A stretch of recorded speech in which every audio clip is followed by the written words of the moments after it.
Tired I sat, bent my knees weary beneath me, lowered myself to a bank of grass, thinking to watch the season pass a merry minute, and hoped in stillness to see the gentle progression of a moment in eternity.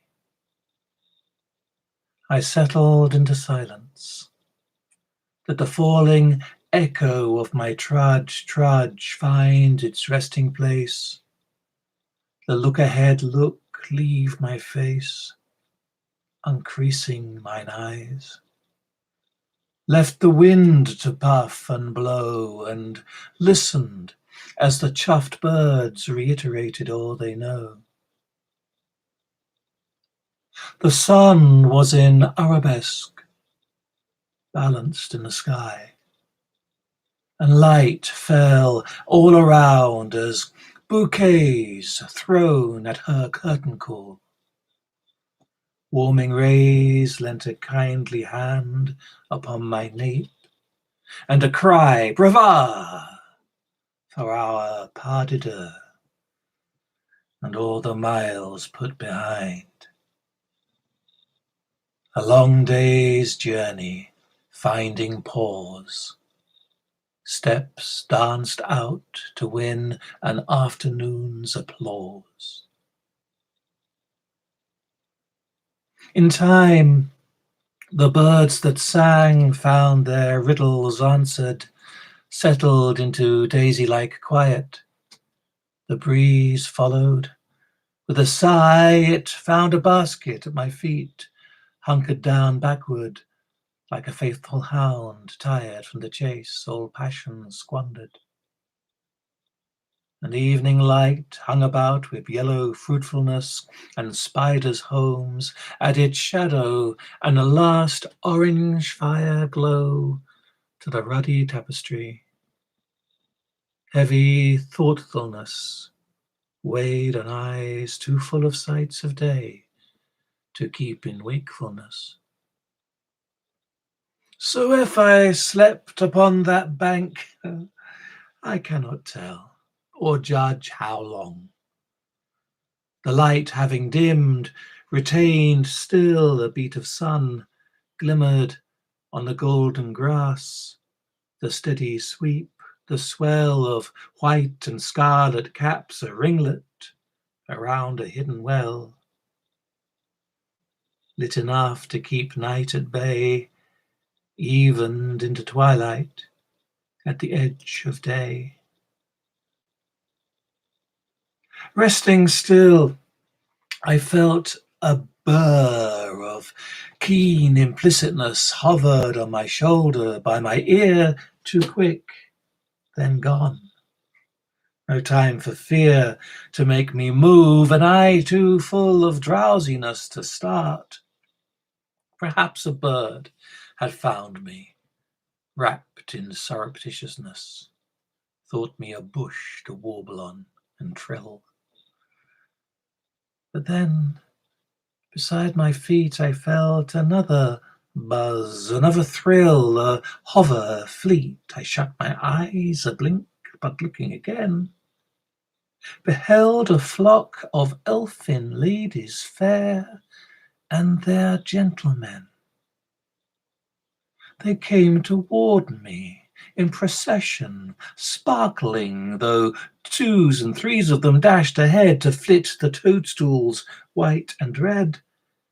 And some were playing trumpets, some were hearkening to the song, but all were glowing brighter in the darkening. And to me they came, sat alone, barely breathing, silent as an ancient stone.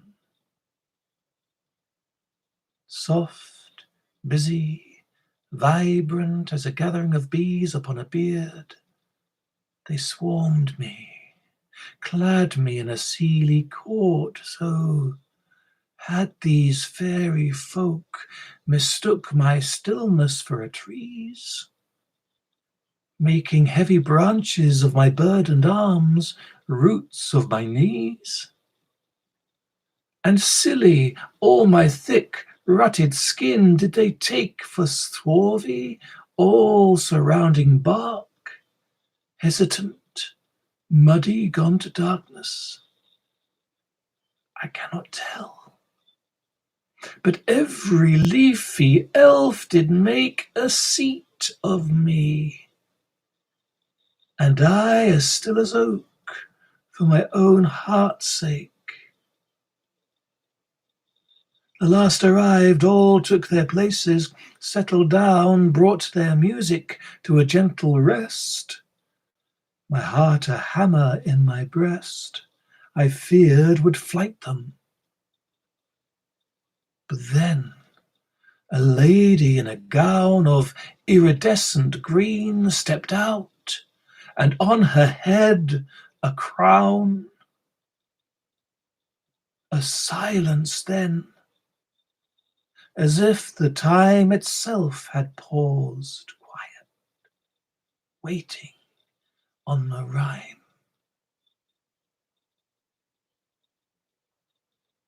There followed from the very air a tender phrase of music, clear, jubilant, pristine, filled the moment.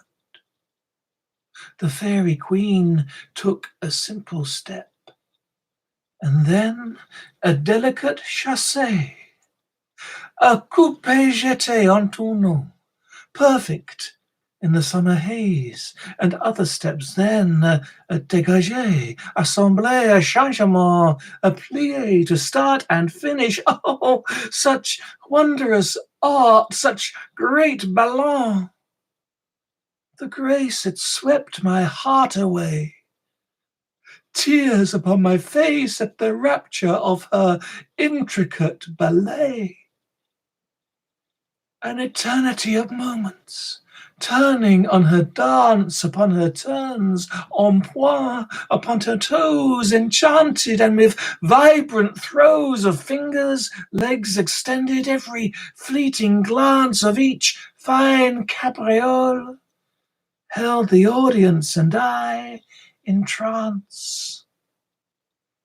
With elfin foot and fairy wings, the elegance of every movement sings.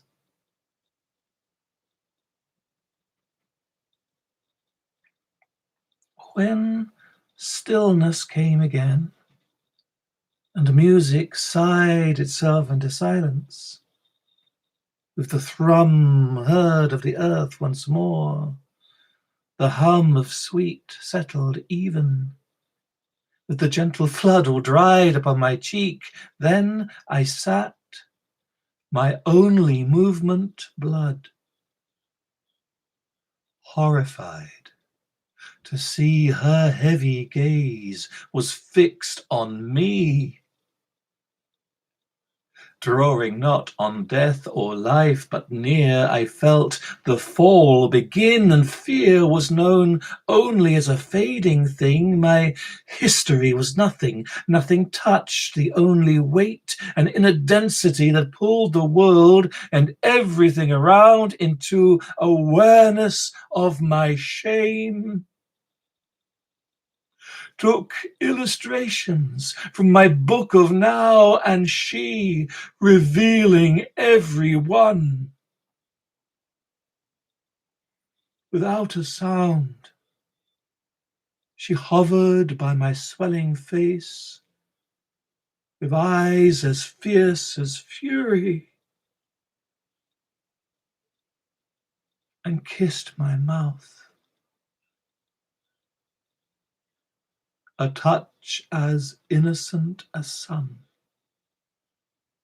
as deep as dream. And then she was gone.